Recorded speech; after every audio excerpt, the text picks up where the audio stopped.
Hi again, this is Andy from Uberbike. One of our customers brought his brake into our workshop yesterday to replace a damaged hydraulic brake hose, so I thought I'd make a short video covering this job for anyone else who might have similar issues with the brakes and wants to try replacing the hose themselves. So if any of your brake hoses look like this with a kink, this definitely needs replacing. Not only it restricts oil flow through the brake system, but it can also result in full brake failure. So this is the Hope X2 brake. If you have another manufacturer's brake, changing the hose is essentially the same principle. So we'll start by taking the banjo off.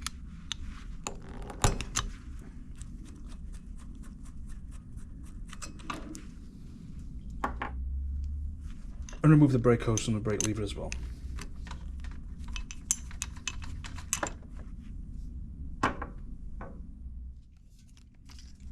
I'll just check the original hose length and it's coming out at 145 centimeters, so we'll cut the new hose to the same length.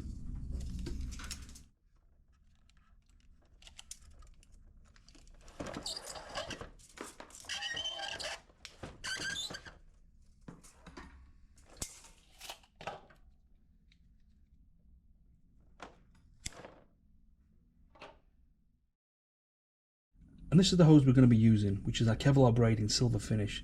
This has a double jacketed Kevlar fibre over braid with a spiral fibre wrap reinforcement, which gives the hose superior impact strength and heat management to reduce fluid expansion over stock hosing. So first we take the banjo nut and slide that over the housing, followed by the olive, which needs to sit flush with the end of the hose.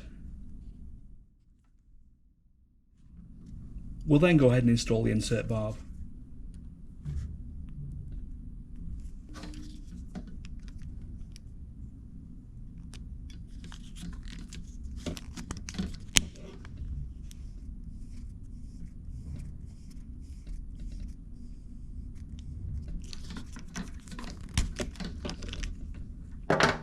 Next, take the small seal washer and fit over the insert barb,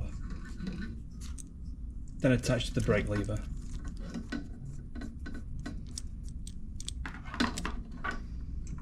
This tightens with an 8mm spanner.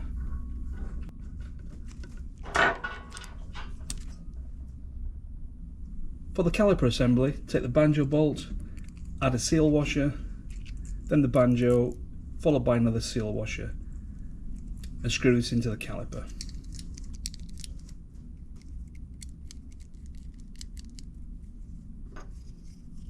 This tightens using a T25 torque bit.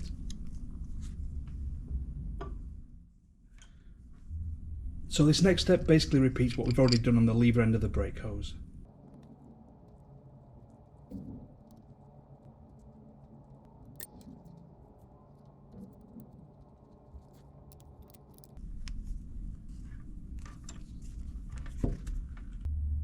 So that's the hose fitted to the brake. Next up, we're going to bleed the system. This job's a lot easier when the brake's actually fitted to a bike, but since I don't have the bike here, I'm just going to use this workshop stand and I'm just going to set the brake lever level. Because we're going to be installing new disc brake pads, I'm going to keep these original pads in the caliper so we don't risk contaminating the new ones. So I'll go ahead and fully retract the pistons using this pad separator. I'll also use this soft jaw clamp to help support the caliper while I'm bleeding the brake. Using this T10 torque wrench, I'm going to go ahead and remove the reservoir cap.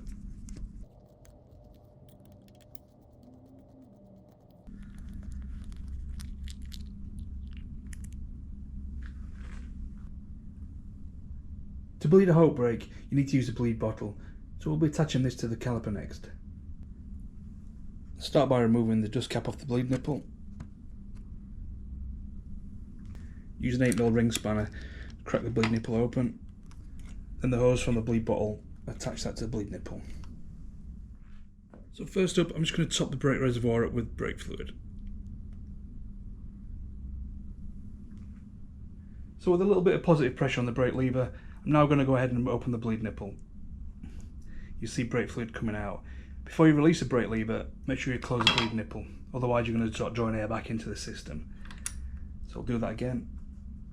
Pull the lever, open the bleed nipple, and then close, release the brake lever. You can see now in the brake reservoir that the fluid level has gone down, so I'm just going to top the reservoir back up and repeat this every 2-3 cycles. We'll go ahead and do that again. So apply a small amount of pressure on the brake lever, open the bleed nipple, hold, close the bleed nipple, release the brake lever, and repeat.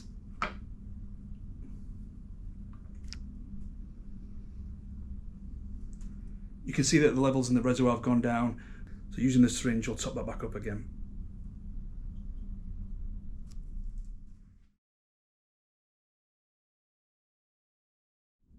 When you're satisfied there's no more air bubbles coming out of the caliper, we'll go ahead and tighten the bleed nipple.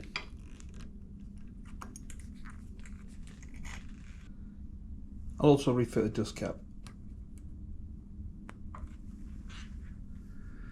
I'm just going to go ahead and cycle the lever a few times to make sure there's no air bubbles present. We've got a nice positive lever, so I'm going to go ahead and top the reservoir up.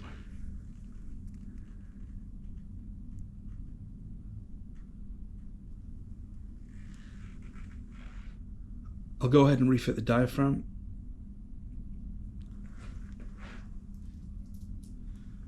Then the top cap.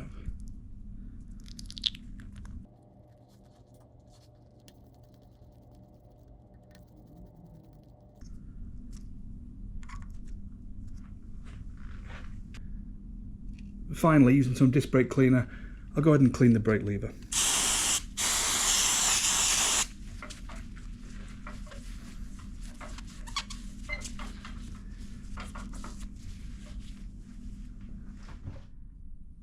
Back on the bench, I'll remove this pad separator. Now the safety clip.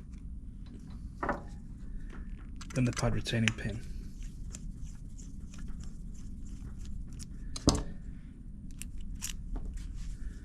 Lift out the brake pads.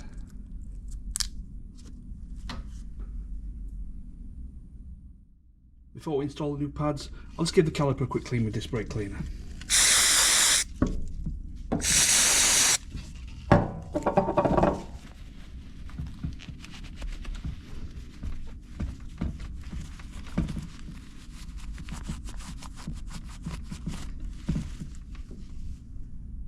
Next, we'll install these race matrix pads and also upgrade the pad retaining pin to titanium.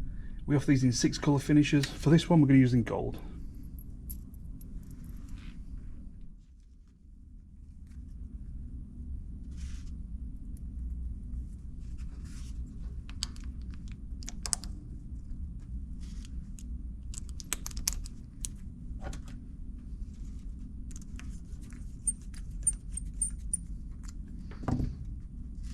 Finish off by a new safety clip.